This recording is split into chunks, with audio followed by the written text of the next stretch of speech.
Mr. Brown, I got a theory that's been bugging me.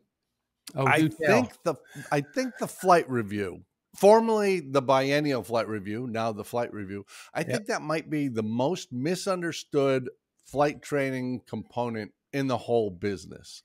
You know, flight is flight instructors and pilots alike seem to think it's a test, and it's not a test, and that causes people to get really nervous. What's your perspective on this required every 2 year event?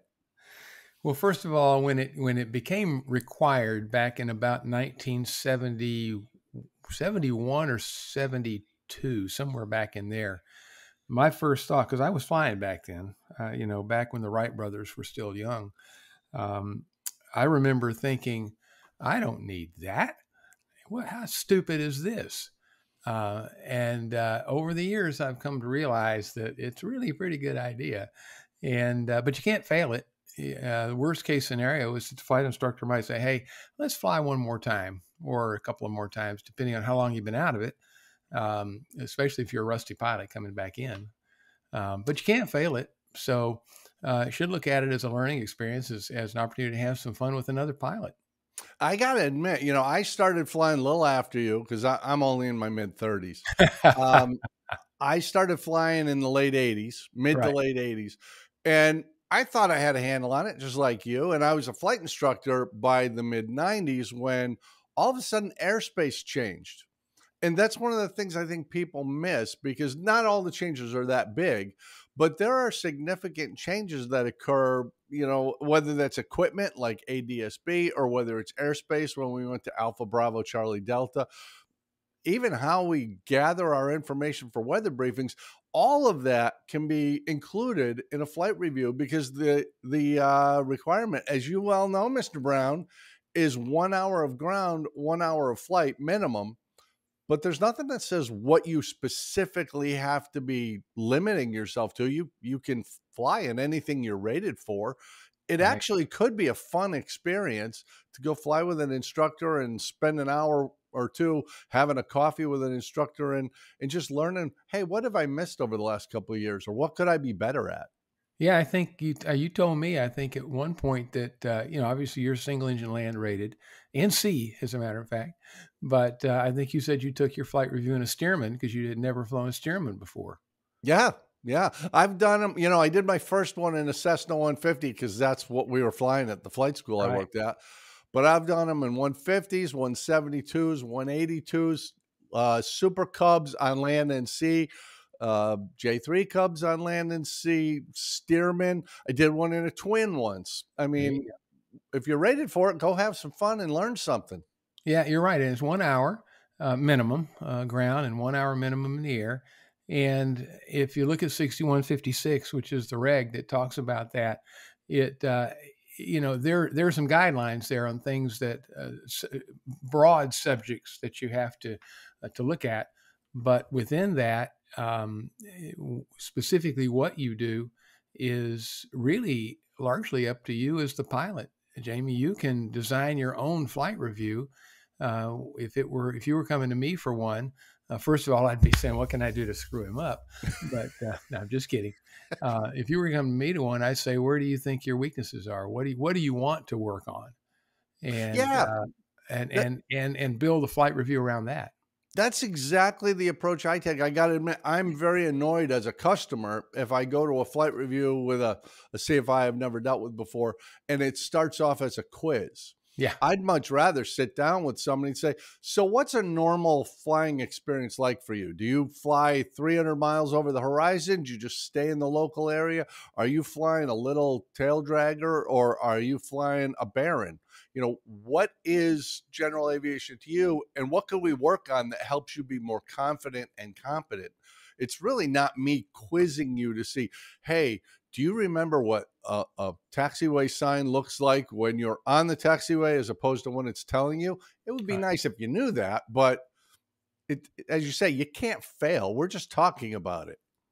Yeah, and I remember watching a flight it was a video a while back. It was some flight instructor talking about giving flight reviews, and he was talking about that his orals are rarely an hour long. He said they're a minimum of 2, sometimes 3. And he seemed to be almost bragging about the length of his or the oral. And while certainly it could potentially go that long if you have a lot of real weak areas that have to be fixed or covered. But generally speaking, at least with mine, if somebody does the homework that I've asked them to do in preparation for the flight review, um, usually we can get through the oral in an hour and a half or thereabouts, and both feel real good about it. Yeah, I've actually done the oral portion in a restaurant with somebody, and it's taken a couple hours, but it was a very enjoyable couple hours. And we're talking over the table as we have breakfast, and it's less stressful, and they're more likely to open up then about, well, what are your trouble areas? What are you having problems with? What don't you understand that kind of nags at the back of your mind, and you're afraid to say so? Yep. And I'll give you an example. I had one guy, nice guy. I like flying with him. I enjoy him a lot. But I found out he was very weak on weather briefings. He was essentially watching the local weather on TV, and he would make his decision for flying the next day. Yeah. And I said, you really shouldn't be doing that. The weather for do you want to have a picnic and the weather for do you want to go flying are very different reports. And he really didn't take me as seriously as he should have. And it was great because a couple months later, he called me up and said, I took off this morning because it was a very foggy morning, but then all of a sudden it cleared up and I figured we're great. So we took off.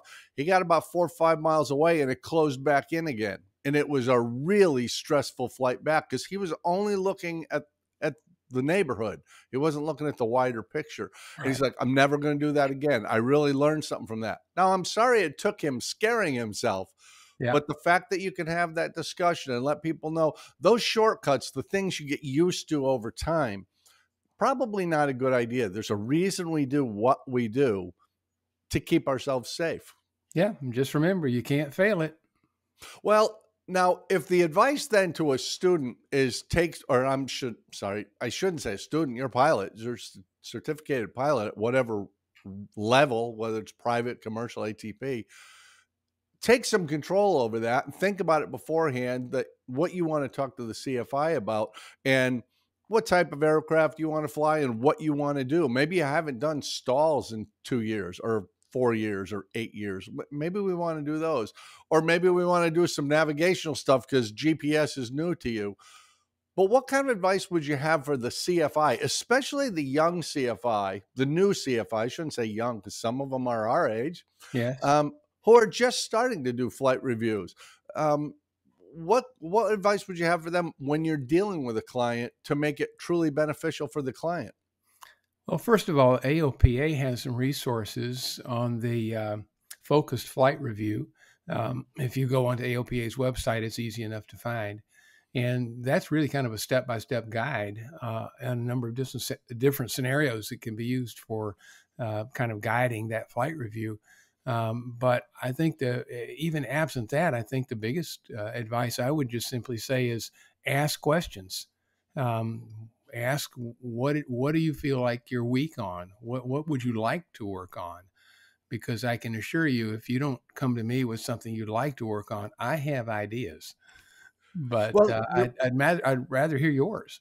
You're right, though, because we have a tendency as CFIs to get into that cookie cutter approach. Everybody's the same. And the reality is everybody is not the same.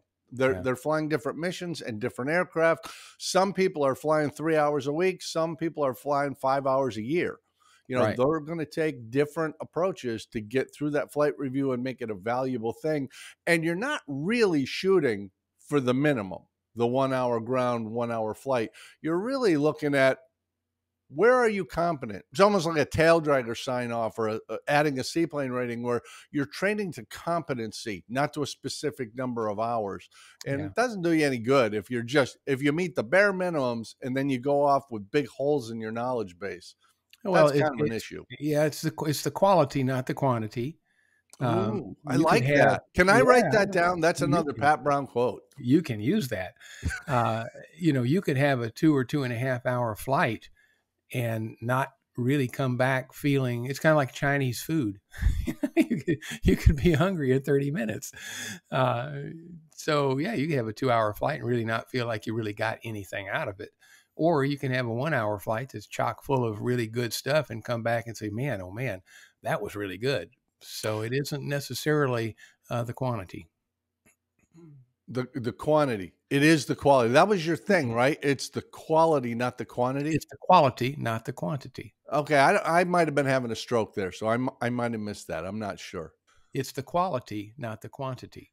You could have a 2-hour flight that is lacking substance, but it fulfills the requirements.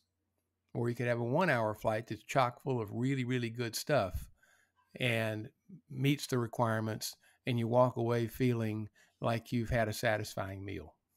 I love this. Pat, you are a genius. I love talking to you about this stuff. It's always fun. So I guess the takeaway from this is don't fear the flight review.